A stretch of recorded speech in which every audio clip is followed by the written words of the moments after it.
Ẹ káàárọ̀, ẹ káàsán, ẹ kú ìyálẹ̀ta. Mo kí gbogbo ọmọ Yorùbá káàkiri gbogbo àgbáńlá ayé. Gbogbo ọmọ Yorùbá tí ń bẹ ń gbèrí òkun àtọmọ Yorùbá tí ń bẹ ń gbèrí ọ̀sà, gbogbo wa mo kí o. Àdá ìrókò ọmọ bọ̀ alẹ́, ìdá ìrókò ọmọ bọ̀ alẹ́. Bálápá ń dẹ̀dẹ̀ bá rokun bọ́ bá rọ̀ṣà ilé ní fàbọ̀ sí o. Àní gbé sóko, àní gbé sájò, àjò òjò fún wa, àní jò sájò o. Àmín. Ẹ wá nǹkan fìdílé tàbí kẹ́ fìdílé nǹkan. Ẹ jẹ́ ká kọ́ra wa lẹ́kọ̀ọ́ sáyẹ́ǹsì Yorùbá. Orúkọ mi ni Lukumọ̀nà ọmọ Ayédáre, bàbá ọgbọ́n ọmọ ọ̀dọ̀ àgbà. Ọyẹ́ ẹ̀fẹ́nu mẹ́nu ẹ fètè mété kẹsẹ̀nu yín kẹ́m. Iṣẹ́ tí mo fẹ́ fi sílẹ̀ yìí, yín fi sílẹ̀ torí kò lè wádọ̀ mi o. Yín fi wá kọ́sítọ́mà o. Ṣùgbọ́n mo mọ̀ pé tọ́ ọ bá lò wọ́n ṣàdúrà fún mi, ìyẹn náà ti tó.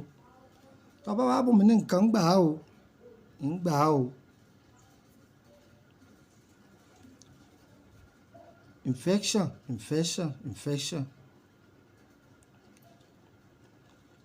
Àrùn ìgbàlódé, àrùn lògólògó tí tìràwọ̀ kọ́ ní wí o. Àrùn tí ò ṣe é júwe. Òun làwọn bàbá wa pè ní lògólògó. Àrùn ìgbàlódé. Ẹ gbọ́. Ká má bàa kó àrùn ìgbàlódé lára ìbálòpọ̀ ọkùnrin sóbìnrin. Àwọn dókítà wọ́n ní ká máa lò dérí ìgò. Ó ti yé yín. Ó tún béèrè ìdérí géńdé. Eléyìí ọgbọ́n Yorùbá o, ọ̀dà kọ́ńdọ́ọ̀mù. Wọ́n ní a máa fi dérí ìgò yín kẹ́ má bàa kiri bọ yàrá òkùnkùn. Pé yóò máa dènà àrùn. Àbẹ́ẹ̀kọ́. Ọ̀pọ̀lọpọ̀ obìnrin ló ti wọlé ọkọ látọjọ́ tó ti pẹ́ kò fẹ́ra kù. Ó jẹ́ pé kò róyún ní, wọ́n ti sáré sọ́tùn sáré sósì. Eléyìí ọba ní anífẹ̀ẹ́sán, nítorí wọ́n bá wí anífẹ̀ẹ́sán. Ọ̀pọ̀lọpọ̀ ọkùnrin náà ara rẹ̀ ò ṣe gbémúgbémú. Tọ́ ìgbìyànjú wo làwọn bàbá wa tó jẹ́ Yorùbá wá ṣe sí? Ẹ tẹ́tí kẹ́ gbọ́ mi. Ẹ lọ wá ìrèké. Kí ni mo wí? Ìrèké.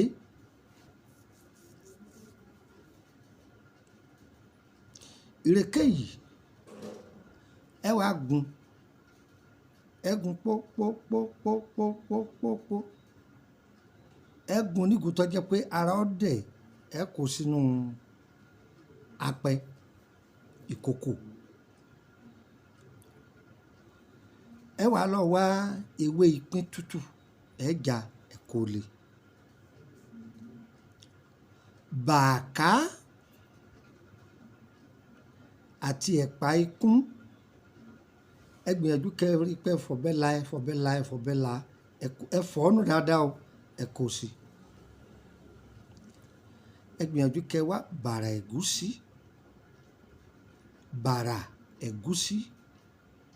Ẹ la bàrà yìí, ẹ la. Ẹ̀gúsí inú rẹ̀ ẹ wọ̀ ọ́ dànù, ẹ kó sí. Ẹ ti kó sí. Egbò ìpẹ̀tà ẹ fọ̀ ọ́nù dáadáa, ẹ gé pópó, ẹ dà á sí. Ẹ ti dà á sí. Ọyẹ́ ẹ bomi ògì sí. Omi ògì funfun. Omi kan. Ẹ fi káwọn bílálà díẹ̀ sí o. Káwọn bílálà. Káwọn tí máa ń tàbí gíláàsì yìí. Ẹ fi sí. Ọyẹ́ ẹ gbaná mọ́. Ẹ sè é, ẹjọ́ jiná. Ìwọ tó ń wojú Olúwa ni. Ìwọ tínú rẹ̀ kún a máa kùn láì nídìí.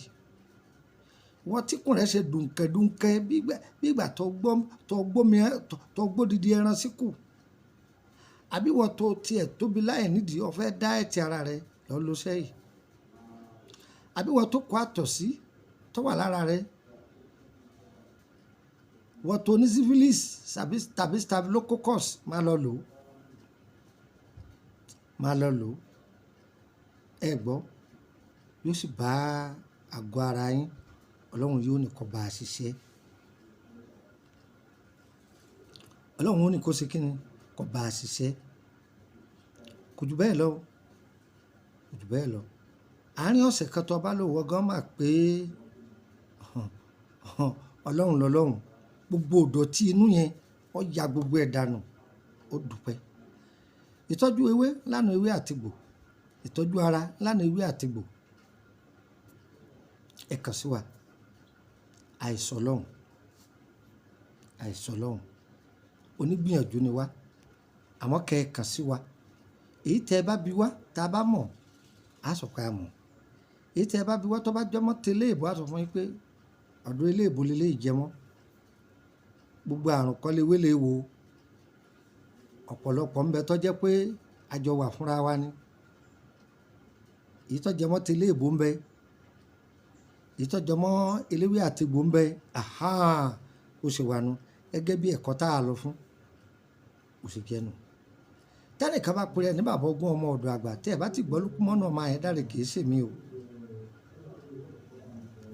ǹjẹ́ gbọ́ mi yé tẹ́ ẹ̀ bá gbọ́ Lúkúmọ́nù ọmọ Ayédáre kì í ṣèmi ọyẹ mú nọ́mbà yẹn mọ́ ọ̀dọ̀ +23480 3298 3298 +23480 3298 3298 ẹgbàá kan sí +23481 33 155 111 +23481 33 155 111 ẹ jẹun fún yín nọ́mbà orílẹ̀-èdè Benin +229 54 65 1928 +229 54 65 1928 ẹgbàá kan sí +229 54 65 1929 tẹ́ bá ti pe nọ́mbà Nàìjíríà mi tí ò lọ mo ti kó lórílẹ̀‐èdè Nàìjíríà ni ẹ máa pe wásaàpù ẹ̀ ó sì jẹ́nu lágbára Ọlọ́run oṣù táwa mẹ́yìn tó bá ti fẹnu gúnlẹ̀